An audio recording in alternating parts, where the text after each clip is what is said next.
गीता, भगवत गीता हिंदी में सुनिए। भीष्म पितामह द्वारा रक्षित हमारी वह सेना सब प्रकार से अजय है, और भीम द्वारा रक्षित इन लोगों की यह सेना जीतने में सुगम है।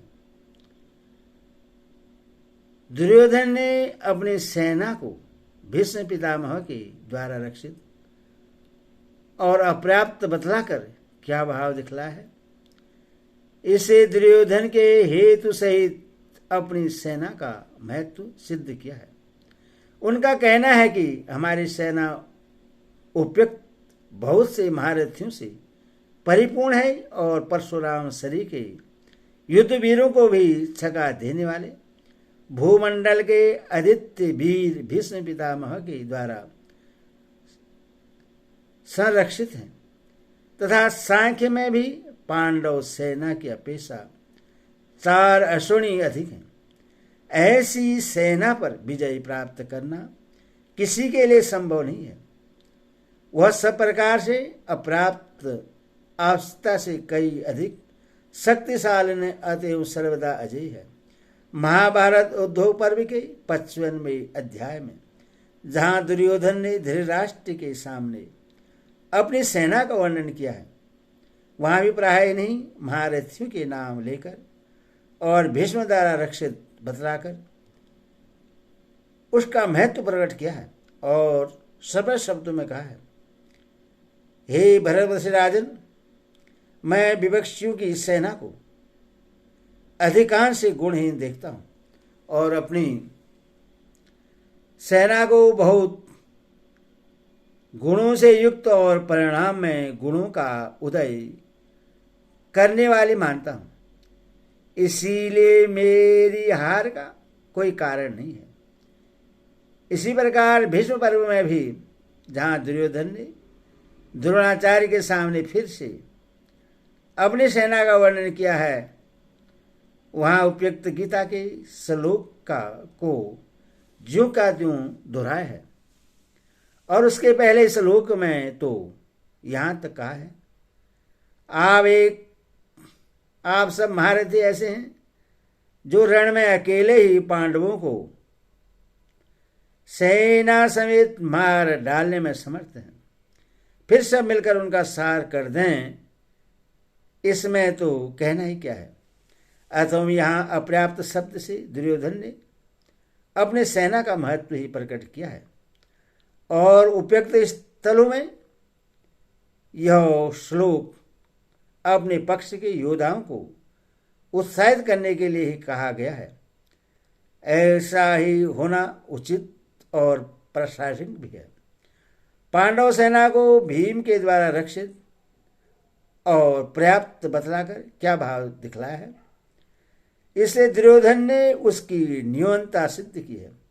उनका कहना कि जहां हमारी सेना के संरक्षक भीष्म हैं, वहां उनकी सेना का संरक्षक भीम है, जो शरीर से बड़ा बलवान होने पर भी भीष्म की तो तुलना में ही नहीं रखा जा सकता।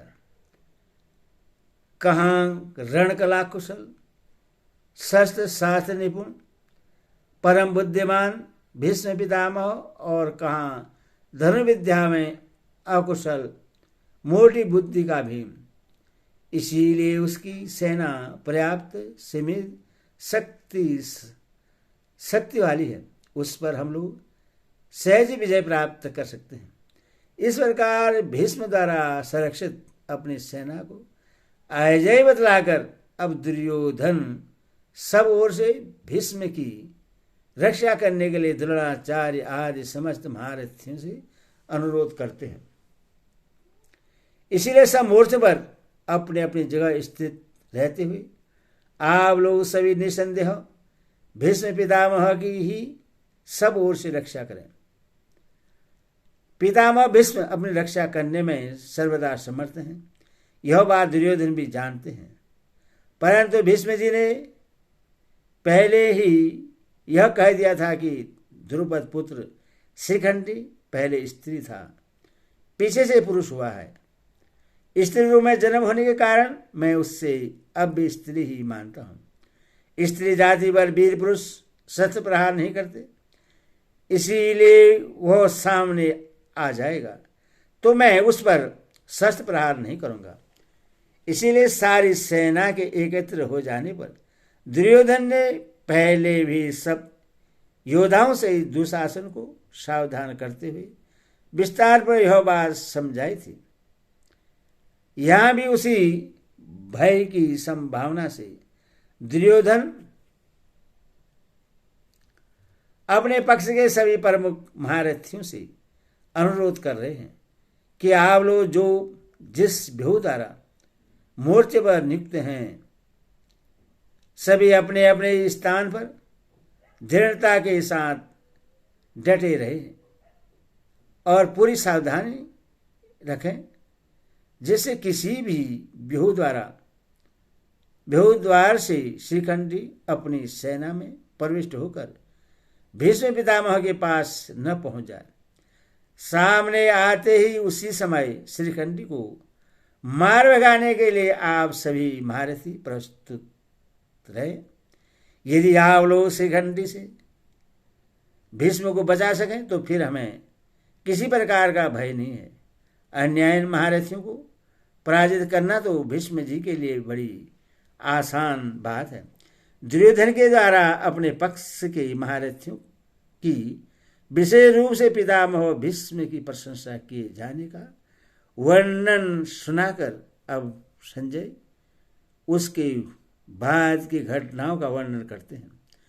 कौरव में वृद्ध बड़े प्रतापी पितामह भीष्म ने उस दुर्योधन के हृदय में हर्ष उत्पन्न करते हुए उच्च स्वर से सिंह की धाड़ के समान गरज कर शंख बजाया। भीष्म पितामह कुरुकुल में बाही को छोड़कर सबसे बड़े थे। कौरवों और पांडवों से इनका एक सा संबंध था और पितामह के नाते वे दोनों के ही पूज्य थे। इसलिए संजय ने इनको कौरव वृद्ध और पितामह कहा है। अवस्था में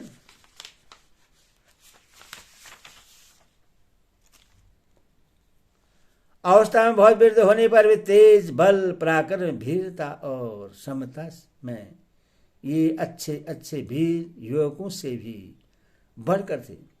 इसी से इन्हें प्रतापवान बतलाया है। ऐसे पितामह भीष्म ने जब द्रोणाचार्य के पास खड़े हुए दुर्योधन को पांडव सेना देखकर चकित और चिंतित देखा, साथ ही यह भी देखा कि वे अपनी चिंता को दबाकर योद्धाओं का उत्साह बढ़ाने के लिए अपनी सेना की प्रशंसा कर रहे हैं और द्रोणाचार्य आदि सब महारथियों को मेरी रक्षा करने के लिए अनुरोध कर रहे हैं। तब पितामह ने अपना प्रभाव दिखलाकर उन्हें प्रश्न करने और प्रधान सेनापतियों की हैसियत से समस्त सेना में युद्धारंभ की घोषणा करने के लिए सिंह के समान दहाड़ मारकर बड़े जोर से शंख बजाया। इसके पश्चात शंख और नगारे तथा ढोल मृदक और नरसिंह आदि बाजे एक साथ ही बज उठे। उनका यह शब्द बड़ा भयंकर हुआ। भीष्म पितामह ने जब सिंह की तरह गरज कर और शंख बजाकर युद्धारंभ की घोषणा कर दी, तब सब ओर उत्साह फैल गया और समस्त सेना में सब ओर से विभिन्न सेना नायकों ने शंख और भांति भांति के युद्ध के बाजे एक ही साथ बज उठे।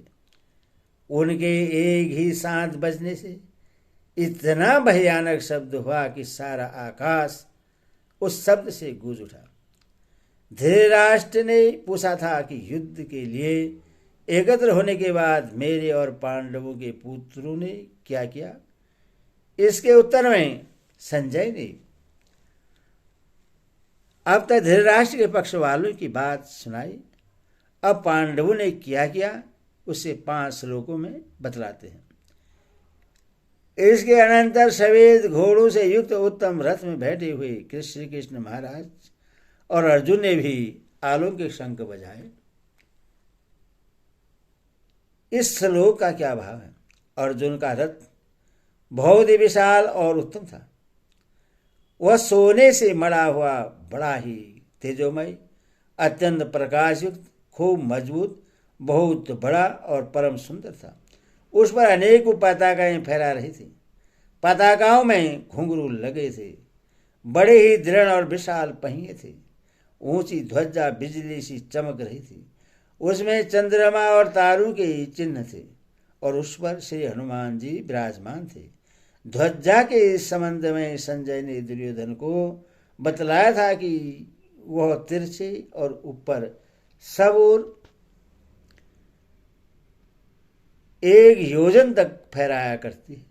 जैसे आकाश में इंद्रधनुष अनेकों प्रकाश युक्त विचित्र रंगों का दिखता है, वैसे इस ध्वजा में रंग दिख पड़ते हैं। इतनी विशाल और फैली हुई होने पर भी न तो उसमें बोझ है और न वह कहीं रुकती या अटकती ही है। वृक्षों के झुंड में वह निर्बाध चली जाती है। वृक्ष उसे छू नहीं पाते। 4 बड़े सुंदर, सुसज्जित, सुशिक्षित, बलवान और तेजी से चलने वाले सभी दिव्य घोड़े उस रथ में जुटे हुए हैं। वे चित्ररथ गर्दभों के दिए हुए 100 दिव्य घोड़ों में से थे। इनमें से कितने ही क्यों न मारे जाएं, ये संख्या में 100 से भी 100 बने रहते थे, कम न होते थे और ये पृथ्वी, स्वर्ग आदि सब स्थानों में जा सकते थे। यही बात रथ के लिए भी थी। खांडवन दाह के समय अग्निदेव ने प्रश्न होकर यह रथ अर्जुन को दिया था। ऐसे महारथ पर विराजित पांडव श्री कृष्ण और बीरबल अर्जुन ने जब भीष्म पितामह सहित कौरव सेना के द्वारा बजाए हुए शंखों और अन्यायन रणबाधों की ध्वनि सुनी, तब उन्होंने भी युद्धारंभ की घोषणा करने के लिए अपने अपने शंख बजाए। भगवान श्री कृष्ण और अर्जुन के ये शंख साधारण नहीं, अत्यंत विलक्षण, तेजोमय और अलौकिक थे। इसी से इनको दिव्य बतलाया गया है। श्री कृष्ण महाराज ने पांचजन्य नामक, अर्जुन ने देवदत्त नामक और भयानक कर्म वाले भीमसेन ने पुंड नामक महाशंख बजाया। भगवान ऋषिकेश नाम का क्या भाव है और उनको पांचजन्य शंख किससे मिला है? ऋषिक इंद्रियों का नाम है। उनके स्वामी को ऋषिकेश कहते हैं तथा हर्ष, सुख और सुखमय ऐश्वर्य के निधान को ऋषिकेश कहते हैं। भगवान इंद्रियों के अधीश्वर भी हैं और हर्ष, सुख और परमेश्वर के निधान भी, इसीलिए उनका एक नाम ऋषिकेश है। पंचजन्य नामक शंख रूपधारी एक दैत्य को मारकर भगवान ने उससे शंख रूप से स्वीकार किया था। इससे उस शंख का नाम पांचजन्य हो गया। अर्जुन का धनंजय नाम क्यों पड़ा और उन्हें देवदत्त शंख कहाँ से प्राप्त हुआ? राजसूय के समय अर्जुन बहुत से राजाओं को जीतकर अपार धन लाए थे। कारण उनका एक नाम धनंजय हो गया और देवदत्त नामक शंख उनको निवाद कंचादि दैत्य के साथ युद्ध करने के समय इंद्र ने दिया था।